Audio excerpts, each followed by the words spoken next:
السلام عليكم ورحمة الله تعالى وبركاته. وإذا السلام يا خيرات الشرط الله يحلك استيدين تهي وعلى وناكسن maanta videogan wuxuu ku saabsan yahay bidaarta dumarka iyo daawada muuqaalkaas oo faahfaahsan ayaan rabaa la socod wanaagsan fadlan raajana ku cusub subscribe noo saar wala hadayna joogteena muuqaalka like noo saar wadiga gudinteena wala socod wanaagsan jawaabta bidaarta dumarka ma aha mid ragga oo kale oo timaha dhexda ay tagayaan midda dumarka waa midda oo haweenka ka daadanayso habeenkii ka daataan dumarka bidaartooda habeenkii ka daadataa laakiinse ma ahan midda ragga oo kale oo dhexda tagayso bidaartooda inta badan haweenka waaweyn ayaa timaha ka hoobtaan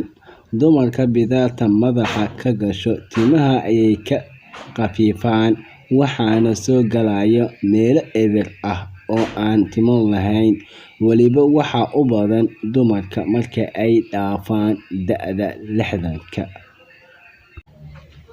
sabab badan ayaa keeni karta bidaaraha ama bidaarta gabadha ama dumarka ka soo baxaysa waxa kamid ah dhaxalka oo ay ka dhaxlayso ama ka dhax karto gabadha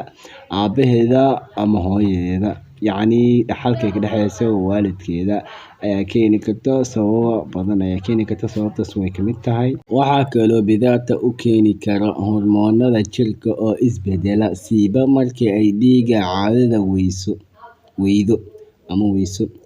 ama inay naagta ku dhacaan jirooyin lid ku ah difaaca jirka daawooyinka qaar bidaar ayay u keenaan gabdhaha sida daawooyinka kiimikada ee kansarka lagu daaweeyo daawada kansarka lagu daaweeyo bidaar tinta ay baabi'isaa sidoo kale oo keeni karta dumarka inay bidaar ku dhacdo waxaa kamid ah daawooyinka lagu daaweeyo bidaarta nimanka iyo naagaha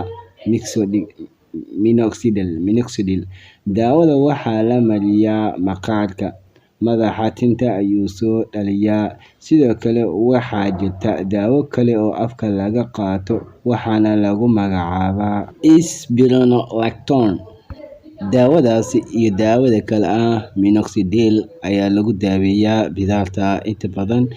muuqaalkeena halkaasi ayuu ku eg yahay fadlan hada channelka ku cusub subscribe noo saar muuqaalkan hadaad ka hesho like noo saar waxaanu baranaa video xigta. Assalaamu calaykum.